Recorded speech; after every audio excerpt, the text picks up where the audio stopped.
Hello everyone, this is Abhishek and welcome to my channel the knowledge island. दोस्तों, आज की video में हम लोग पढ़ने वाले हैं क्लास 10 का लाइट चैप्टर का एक बहुत ही इंपॉर्टेंट टॉपिक रिफ्रैक्टिव इंडेक्स के बारे में। दोस्तों, आज हम लोग देखेंगे कि रिफ्रैक्टिव इंडेक्स क्या है और रिफ्रैक्टिव इंडेक्स के कितने सारे डेफिनेशंस हैं। रिफ्रैक्टिव इंडेक्स इतना भी सिंपल चीज नहीं है, क्योंकि जब कभी मैं स्टूडेंट्स को पढ़ा रहा होता हूं ना, तो मोस्ट ऑफ द स्टूडेंट्स का एक ही चीज कहना होता है कि सर पूरा लाइट चैप्टर तो समझ में आ गया, बट रिफ्रैक्टिव इंडेक्स थोड़ा सा फिर से समझाइए, एक बार और बताइए। यानी कि डेफिनेटली रिफ्रैक्टिव इंडेक्स में कुछ तो दम होगा, लेकिन मैं कोशिश करूंगा कि आज की वीडियो को देखने के बाद आपको एकदम आसानी से ये पार्ट समझ में आ जाएगा, ये टॉपिक एकदम क्लियर हो जाएगा। तो चलिए बिना टाइम बर्बाद किए सीधे देखते हैं और समझते हैं कि आखिर रिफ्रैक्टिव इंडेक्स क्या होता है। दोस्तों, आपने ये चीज तो पढ़ा हुआ है लॉज ऑफ रिफ्रैक्शन में। क्या लिखा है मैंने? Sine I by sine R equals to constant. यानी कि आई क्या होता है? Angle of incidence. आर क्या होता है? Angle of refraction. तो एंगल ऑफ इंसिडेंस और एंगल ऑफ रिफ्रैक्शन का रेशियो साइन के रिस्पेक्ट में ऑलवेज कांस्टेंट होता है। ये होता है लॉज ऑफ रिफ्रैक्शन का दूसरा नियम। ये आपने पढ़ा हुआ है और इसे क्या कहते हैं हम लोग? इसे हम लोग स्नेल्स लॉ भी कहते थे। क्या कहते थे दोस्तों? स्नेल्स लॉ भी कहते थे। ठीक है, तो ये जो कांस्टेंट वैल्यू आता है, जो sine I by sine R करने से ये जो कांस्टेंट वैल्यू आता है, इसी कांस्टेंट वैल्यू को हम लोग रिफ्रैक्टिव इंडेक्स भी कहते थे। क्या कहते हैं दोस्तों? Refractive index. अब आप सोच रहे होंगे कि सर रिफ्रैक्टिव इंडेक्स तो इतना सिंपल था, बेकार ही बोल रहे थे आपकी कि सर क्या क्या पता नहीं इतना हार्ड है, ये है वो है। तो दोस्तों, सिर्फ रिफ्रैक्टिव इंडेक्स इतना सा चीज ही नहीं है। मैंने एक छोटा सा भी ट्रेलर दिया है कि रिफ्रैक्टिव इंडेक्स जो आपने sine I by sine R equal to constant value पढ़ा था, उस कांस्टेंट वैल्यू को रिफ्रैक्टिव इंडेक्स कहते हैं। इसको भी रिफ्रैक्टिव इंडेक्स कहते हैं। अभी रिफ्रैक्टिव इंडेक्स के और भी मैं 2-3 टाइप बताने वाला हूं कि और किसे किसे रिफ्रैक्टिव इंडेक्स कहा जाता है। ठीक है दोस्तों, तो इस रिफ्रैक्टिव इंडेक्स को यानी कांस्टेंट वैल्यू को बहुत सारे बुक्स में स्मॉल n से भी डिनोट किया जाता है और कुछ कुछ बुक्स में आपको ये सिंबल, इसे हम लोग बोलते हैं म्यू, म्यू। ठीक है दोस्तों, तो म्यू से भी डिनोट किया जाता है। तो आपको अगर रिफ्रैक्टिव इंडेक्स को लिखने बोला जाए तो रिफ्रैक्टिव इंडेक्स को आप या तो म्यू से भी दिखा सकते हैं या फिर स्मॉल n से भी डिनोट कर सकते हैं, दिखा सकते हैं। कोई दिक्कत नहीं है, यहां तक बिल्कुल दिक्कत नहीं होनी चाहिए। अब समझिए इसका दूसरा तरीका से कैसे रिफ्रैक्टिव इंडेक्स को फाइंड किया जाता है। दोस्तों, आप जानते हैं रिफ्रैक्शन कैसे हो रहा होता है? जब कोई रे ऑफ लाइट किसी एक मीडियम से आ रहा होता है और यदि वो दूसरे मीडियम में एंटर कर जाता है, ये प्रोसेस को हम लोग रिफ्रैक्शन कहते थे। अभी मान लेते हैं कि ये एक ग्लास मीडियम है। ये क्या है दोस्तों? ग्लास मीडियम है। ये इसको हम लोग एयर मीडियम मान लेते हैं। तो यदि एयर और ग्लास की कंपैरिजन की जाए तो ग्लास आपका हो जाएगा डेंसर मीडियम। क्यों? क्योंकि एयर के कंपैरिजन ग्लास की डेंसिटी अधिक होगी। एयर क्या हो जाएगा मेरा? Rarer medium. ठीक है दोस्तों, तभी मैंने क्या बोला कि जब ray of light rarer medium से डेंसर मीडियम में एंटर करेगा, यानी कि रिफ्रैक्शन होगा, तो रिफ्रैक्शन होने के बाद जब रेयरर से एंटर करता है तो क्या होता है दोस्तों? वो रे ऑफ लाइट थोड़ा सा नॉर्मल की तरफ बेंड कर जाता है। यहां पर एक नॉर्मल मैं ड्रॉ कर देता हूं। नॉर्मल क्या होता था? जो ये लाइन ऑफ इंटरफेस है इस पे ऑलवेज परपेंडिकुलर होता था कि ना? होता था ना ये? हाँ बिल्कुल, ये लाइन ऑफ इंटरफेस यानी कि जो ग्लास का सरफेस है, इस सरफेस पे ऑलवेज ये नॉर्मल परपेंडिकुलर होता था और ये एक इमेजिनरी लाइन होता था। ये एक्चुअली कोई रे होता नहीं है, ना ही ये कोई लाइन है। ये हम लोग मान लेते हैं कि इस लाइन ऑफ इंटरफेस पे यानी कि सरफेस ऑफ ग्लास के ऊपर एक परपेंडिकुलर इमेजिनरी लाइन है, जिसे हम लोग नॉर्मल कहते हैं। ठीक है दोस्तों, ठीक है। तो ये इंसिडेंट रे और ये हो गया रिफ्रैक्टेड रे। इंसिडेंट रे को जाना चाहिए था किस तरफ से? कुछ इस डायरेक्शन में जाना चाहिए था। सही है? हाँ बिल्कुल, जाना चाहिए था कुछ इस डायरेक्शन में, इसका ओरिजिनल डायरेक्शन इधर होता। लेकिन रिफ्रैक्शन में आपने पढ़ा हुआ है कि जब इंसिडेंट रे रेयरर से डेंसर में एंटर करता है तो वो थोड़ा सा नॉर्मल की तरफ बेंड कर जाता है। तो देख पाएंगे आप यहाँ की ये रे भी इस नॉर्मल की तरफ थोड़ा बेंट कर गया है। ठीक है दोस्तों, अब यहां पर देखिए आगे ये जो एंगल यहां बनेगा इंसिडेंट रे और नॉर्मल के बीच में, इंसिडेंट एंगल यानी कि एंगल ऑफ इंसिडेंस, और नॉर्मल और रिफ्रैक्टेड रे के बीच का एंगल, एंगल ऑफ रिफ्रैक्शन, इसको स्मॉल आई से डिनोट करते हैं और इसको स्मॉल आर से डिनोट कर रहे होते हैं। ठीक है दोस्तों, तो ये फर्स्ट लॉ आप इसी से हम लोग निकाले थे कि sine I by sine R, यानी कि यही इंसिडेंट एंगल और रिफ्रैक्टेड एंगल का रेशियो साइन के रिस्पेक्ट में ऑलवेज कांस्टेंट होता था। कब होता था? जब एक पेयर ऑफ मीडिया हम लोग लेते थे। एक पेयर ऑफ मीडिया मतलब सेमी पेयर ऑफ मीडिया में होना चाहिए। मतलब क्या हुआ? मतलब ये कि अभी एयर और ग्लास अगर लिए हैं तो एयर ऑफ ग्लास में ही अगर आप एंगल ऑफ इंसिडेंस को चेंज करते रहिएगा तो एंगल ऑफ रिफ्रैक्शन भी उसी हिसाब से चेंज होते रहेगा। उसी हिसाब से चेंज होने का मतलब एंगल ऑफ इंसिडेंस यदि 60 लीजिएगा तो एंगल ऑफ रिफ्रैक्शन हो सकता है 45 होगा। अगर एंगल ऑफ रिफ्रैक्शन अगर 45 लीजिएगा तो उस हिसाब से एंगल ऑफ रिफ्रैक्शन भी 30 हो जाएगा। तो यानी कि एक प्रॉपर रेशियो में, ऑलवेज प्रॉपर रेशियो में ही वो चेंज होगा और वो रेशियो हमेशा क्या होगा? कांस्टेंट ही होगा। ठीक है दोस्तों, अगर यहां पर 2-3 अगर मान लेते हैं अभी इंसिडेंट एंगल को एंगल आई लिए थे ना, और रिफ्रैक्टेड एंगल को क्या लिए थे? Angle R. तो ये साइन के रिस्पेक्ट में क्या होता था? कांस्टेंट होता था। अगर यहां पर इंसिडेंट एंगल मैं P ले लूं तो साइन के रिस्पेक्ट में एंगल P, और अगर एंगल ऑफ रिफ्रैक्शन इस P की वजह से निश्चित ही चेंज हो जाएगा, ये R तो नहीं रहेगा, चेंज हो जाएगा। मान लेते हैं ये Q हो जाता है, तो फिर साइन के रिस्पेक्ट में angle P bye angle Q भी क्या होगा? ये म्यू ही होगा, यानी कि ऑलवेज कांस्टेंट ही होगा। तो ये तो हो गई आपके ये स्नेल्स लॉ के थ्रू जो रिफ्रैक्टिव इंडेक्स हमें फाइंड होता है, ये उसी की बात हो गई। अब यहां पर रिफ्रैक्टिव इंडेक्स एक अलग तरीके से कैसे निकाला जाता है वो देखिए दोस्तों। मान लेते हैं कि जब कोई ray of light rarer medium से डेंसर मीडियम में एंटर कर रहा होगा तो ये अपना कुछ प्रॉपर वेलोसिटी से आ रहा होगा। ये रे ऑफ लाइट जब एयर मीडियम में आ रहा है तो अपना इसका कुछ वेलोसिटी होगा ना, बिल्कुल इसका अपना वेलोसिटी होता है। कितना होता है दोस्तों? 3 × 10⁸ मीटर पर सेकेंड। रे ऑफ लाइट का जो अपना स्पीड होता है एयर में 3 × 10⁸ मीटर पर सेकेंड। हालांकि ये जो डेटा है, ये जो स्पीड मेजर किया गया है, ये वैक्यूम का है, यानी कि निर्वात में जहां पर हवा कुछ भी नहीं हो, जहां बिल्कुल हवा नहीं हो, वहां का ये स्पीड मेजर किया जाता है। लेकिन जब एयर में भी रे ऑफ लाइट आ रहा होता है ना तो ऑलमोस्ट इतना ही स्पीड होता है, थोड़ा सा कम होता है, लेकिन उसको हम लोग नेग्लिजिबल मान लेते हैं। इसी स्पीड को हम लोग मान लेते हैं वैक्यूम में भी, और इसी स्पीड को हम लोग एयर में भी कंसीडर कर लेते हैं। ठीक है, तो जब रे ऑफ लाइट आ रहा है एयर से तो स्पीड इसका क्या होगा? 3 × 10⁸ मीटर पर सेकेंड। लेकिन जैसे ही वो इस ग्लास में एंटर करेगा तो क्या इसका स्पीड सेम ही रहेगा या फिर कुछ चेंज होगा? तो ये आप अपना थोड़ा सा दिमाग लगाएंगे तो आसानी से बता सकते हैं कि मैटर चैप्टर में आप थोड़ा सा अच्छे से पढ़े होंगे कि सॉलिड मटेरियल के जो मॉलिक्यूल्स होते हैं, सॉलिड मटेरियल के अंदर में जो मॉलिक्यूल्स होते हैं, छोटे छोटे पार्टिकल्स होते हैं, वो थोड़े क्लोजली पैक्ड होते हैं। लेकिन एयर मीडियम में एयर के जो मॉलिक्यूल्स होते हैं वो थोड़े दूर दूर होते हैं। तो निश्चित ही अगर इसमें पार्टिकल्स थोड़े दूर दूर हैं तो इसमें ज्यादा स्पीड से रे ऑफ लाइट ट्रेवल करेगा।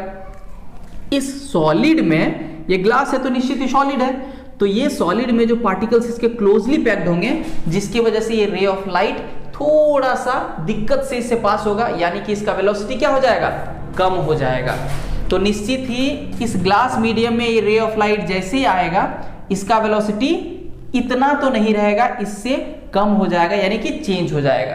ठीक है दोस्तों, तो अगर मान लेते हैं इसका वेलोसिटी c है, रे ऑफ लाइट का वेलोसिटी हमने अगर c माना है, और रिफ्रैक्टेड रे जो मेरा ग्लास में एंटर करने के बाद ये रे ऑफ लाइट को रिफ्रैक्टेड रे कहेंगे ना, रिफ्रैक्टेड रे का यदि वेलोसिटी मैं v मानूं तो velocity in the medium of air और velocity in the medium of glass का जो रेशियो होगा ना वो भी ऑलवेज कांस्टेंट ही होगा।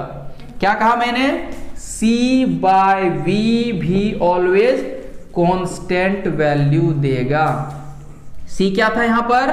Speed of light in air, या फिर बोलेंगे speed of light in vacuum, और v क्या था मेरा, speed of light in given medium. कौन सा मीडियम यहाँ दिए थे, ग्लास। तो यहाँ पर इसका जो वैल्यू आएगा ये ऑलवेज कांस्टेंट होगा। अब कांस्टेंट क्यों होगा, थोड़ा सा दिमाग लगाइए दोस्तों। अगर यहाँ पर आई एंगल से इंसिडेंट रे आ रहा है, मान लेते हैं इसका एंगल अगर चेंज कर देते हैं, ये आई एंगल से नहीं, मान लेते हैं इस एंगल से अगर इंसिडेंट रे आ रहा होता तो क्या इसका वेलोसिटी अलग हो जाता। अगर इस एंगल से अगर इंसिडेंट रे आ रहा होता तो क्या इसका वेलोसिटी फिर अलग हो जाता। ऐसा कभी हो ही नहीं सकता है। किसी भी एंगल से इंसिडेंट रे आए, अगर इधर से आए, ऐसे आए, ऐसे आए, कैसे भी आएगा, तो क्या वेलोसिटी इसका बदलेगा, कभी नहीं बदलेगा। और अगर यहां नहीं बदलेगा तो निश्चित है इसके अंदर जाने के बाद भी नहीं बदलेगा। इधर से आया अपना कुछ वेलोसिटी से, लेकिन ये जरूर बात है कि इधर के कंपैरिजन यहां कम जरूर होगा, नहीं बदलने का मेरा मतलब क्या था कि ये रे ऑफ लाइट जो आ रहा है इसके कंपैरिजन जो इसका रिफ्रैक्टेड रे होगा उसका वेलोसिटी तो यहां कम होगा जरूर।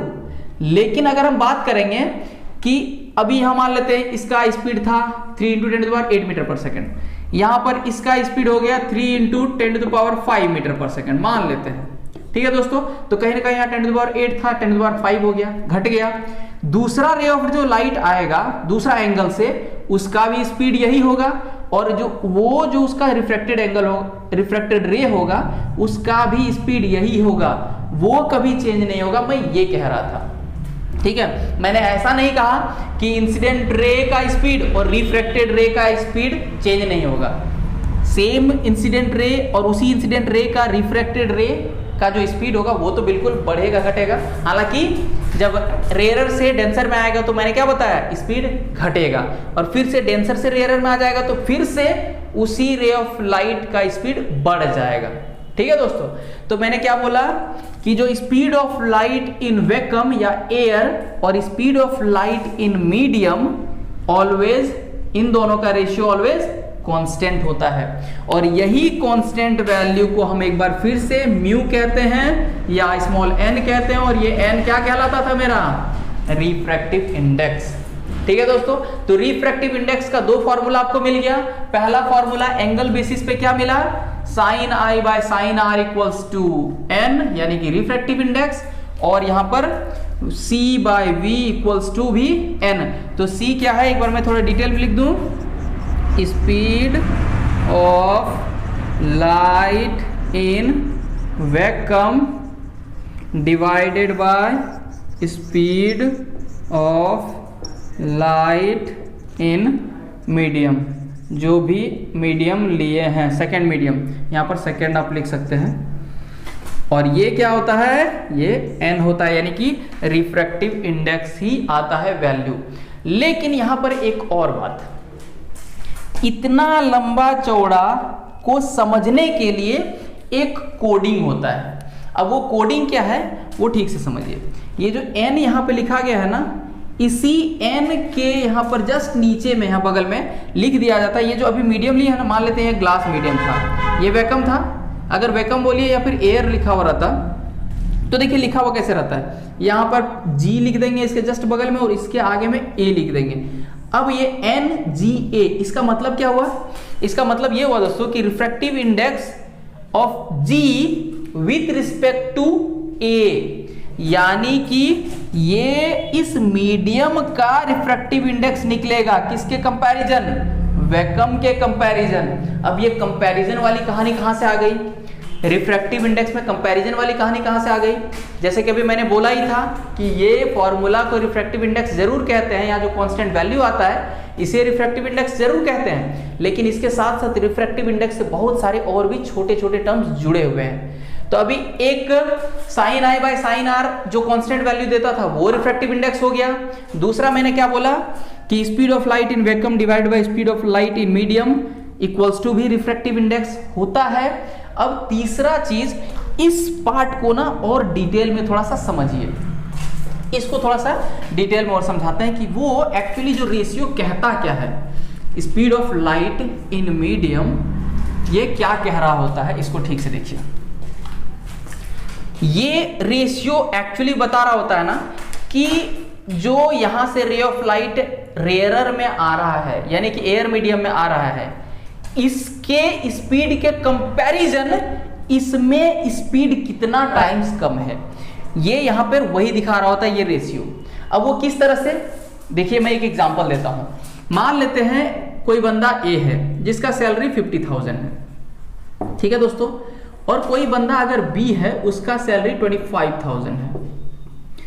अब अगर हम पूछेंगे कि ए का सैलरी बी से कितना टाइम्स ज्यादा है, तो आप देखते ही बोल दोगे कि ये 2 टाइम्स ज्यादा है। अगर जस्ट उल्टा बोलेंगे कि बी का सैलरी ए के सैलरी से कितना है, तो आप बोलोगे कि ए के सैलरी से बी का सैलरी तो हाफ है।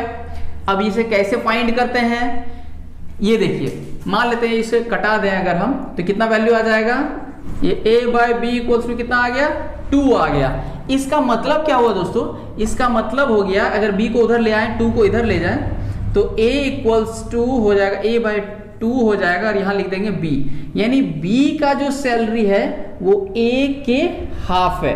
a को यदि हाफ कर दिया जाए तो वो b के सैलरी के बराबर मिल जाएगा। देख लीजिए आप यहां पर भी, a का सैलरी को यदि हाफ कर दिया जाए तो आपको b का सैलरी मिल जाएगा। तो ये रेशियो एक्चुअली वही दिखा रहा होता है कि इसके कंपैरिजन, a के कंपैरिजन b की सैलरी कितनी है। तो आप खुद ही बता सकते हैं कि a के कंपैरिजन b की सैलरी हाफ है, होगा ना हाफ, यस। तो यहां पर भी रेशियो कुछ वही दिखा रहा होता है कि speed of light in vacuum या एयर के comparison speed of light in glass या कोई मीडियम में कितना टाइम्स कम है। ठीक है दोस्तों, तो यही चीज आपका हो गया रिफ्रैक्टिव इंडेक्स। ये किस तरह का कंपैरिजन दिखा रहा होता है, ये होप आपको एकदम क्लियर हो गया होगा, एकदम अच्छे से समझ में आ गया होगा। अब मैंने अपने लास्ट के वीडियो में, जिसमें मैंने लॉज ऑफ रिफ्रैक्शन बताया था, वहां पे मैंने एक चीज छोड़ा था। मैंने बोला था कि भाई एक बात बताओ, ये जो एंगल आई और एंगल आर का जो हम लोग रेशियो लिखते हैं, इसे साइन के रिस्पेक्ट में क्यों लिखते हैं, डायरेक्ट हम लोग angle I by angle R equals to constant क्यों नहीं लिख देते हैं। तो मैंने बोला था कि इसे मैं जब रिफ्रैक्टिव इंडेक्स पढ़ाऊंगा उस समय क्लियर कर दूंगा। ठीक है दोस्तों, अभी अब देखिए वो चीज मैं क्लियर कर देता हूं। अगर sine I by sine R equals to C by V हो सकता है कि नहीं हो सकता है। इसके बराबर भी वैल्यू म्यू था यानी रिफ्रैक्टिव इंडेक्स था, और इसके बराबर भी वैल्यू रिफ्रैक्टिव इंडेक्स ही था, यानी कि दोनों का वैल्यू रिफ्रैक्टिव इंडेक्स ही आ रहा था, दोनों का वैल्यू कांस्टेंट आ रहा था। तो ये हम लोग लिख ही सकते हैं इस तरह से। अब इस फॉर्मूला का यूज करके अगर बोला जाए कि कोई वैल्यू निकालिए तो आप आसानी से निकाल सकते हैं। अब कैसे निकालिएगा वो देखिए। मान लेते हैं कि आपको यहां पर एक एंगल दे दिया गया 60 डिग्री, इंसिडेंट एंगल, एंगल आई का वैल्यू अगर दे दिया गया 60 डिग्री, मान लेते हैं angle I equals to 60 degree दे दिया है, और एंगल आर का वैल्यू दे दिया है 45 डिग्री या 30 डिग्री मान लेते हैं, 30 डिग्री। ये अभी माना हुआ वैल्यू है, एग्जैक्ट वैल्यू आया हुआ नहीं है। और आपको सी का तो पता ही होता है, सी 3 × 10⁸ मीटर पर सेकेंड वैल्यू होता ही है। 3 आपको डेटा दे दिया, आपको बोला गया वी निकालिए, यानी कि यहां पर स्पीड ऑफ लाइट निकालिए ग्लास मीडियम में। इस फॉर्मूला में आप पुट कीजिएगा। अगर साइन यहां नहीं रहे, साइन अभी भूल जाइए कि साइन है, भूल जाइए, साइन अगर नहीं है तो क्या होगा, आई बाय आर। तो आई मेरा कितना है 60 divided by 30 equals to 3 × 10⁸ divided by V. इसको जब आप कटाइएगा, क्योंकि ये डिग्री में था तो डिग्री में लिखने भूल गया, 2 डिग्री, देखिए दोस्तों 2 degree equals to 3 × 10⁸ by V. यहां तक ठीक है। अब अगर इस v को इधर कर देते हैं तो आ जाएगा आपका 3 × 10⁸ बाय 2 डिग्री। दोस्तों क्या 3 × 10⁸ इस 2 डिग्री से कटेगा? अगर आप 2 डिग्री से इसे कटा रहे हैं तो समझ लीजिए आपको मैथ्स में थोड़ी सी और मेहनत करने की जरूरत है। मैथ्स आपका थोड़ा सा कमजोर है, क्योंकि यहाँ पर ये डिग्री वाला टर्म है और यहाँ पे ये एक नंबर टर्म था, ये की स्पीड दिखा रहा था, तो ये कभी भी इसके साथ कैंसिल आउट नहीं होगा। तो इसीलिए इस डिग्री वाले टर्म में एक एग्जैक्ट वैल्यू लाने के लिए आपको साइन के टर्म में दिया जाता है। क्योंकि अब अगर ये 60 डिग्री बोला जाए, साइन के टर्म में अगर आपसे पूछ दिया जाए कि भाई साइन 60 डिग्री इक्वल्स टू क्या होता है, तो तो ये आपने ट्रिगोनोमेट्री में इन सब का एग्जैक्ट वैल्यू पढ़ा हुआ है। साइन 60 डिग्री इक्वल टू क्या होता है, √3/2, जो कि एग्जैक्ट वैल्यू आपको दे देता है। तो यहाँ पर आप अगर 60 के जगह पर √3/2 लिखते और साइन 30 के जगह पे अगर 1/2 लिखते तो फिर आपको ये कट सकता था और फिर आप आराम से एग्जैक्ट वैल्यू निकाल सकते थे v के लिए। ठीक है दोस्तों, तो होप आप समझ पाए होंगे कि आखिर साइन के रिस्पेक्ट में एंगल आई और एंगल आर को क्यों लिखते हैं। दोस्तों मैं उम्मीद करता हूं कि आप रिफ्रैक्टिव इंडेक्स को एकदम अच्छे से समझ गए होंगे, एकदम क्लियर हो गया होगा। तो दोस्तों अब आप हमें बताएं कि आप लोग हमारा वीडियो कैसा लग रहा है। यदि अच्छा लग रहा है तो इन वीडियोस को लाइक कीजिए, चैनल को सब्सक्राइब कीजिए और ज्यादा से ज्यादा इन्हें अपने भाई बंद दोस्तों के साथ शेयर भी कीजिए। मैं बहुत जल्द मिलूंगा आप लोग से एक नए वीडियो में एक नए टॉपिक को लेकर। आज की वीडियो में हमारे साथ बने रहने के लिए बहुत बहुत धन्यवाद।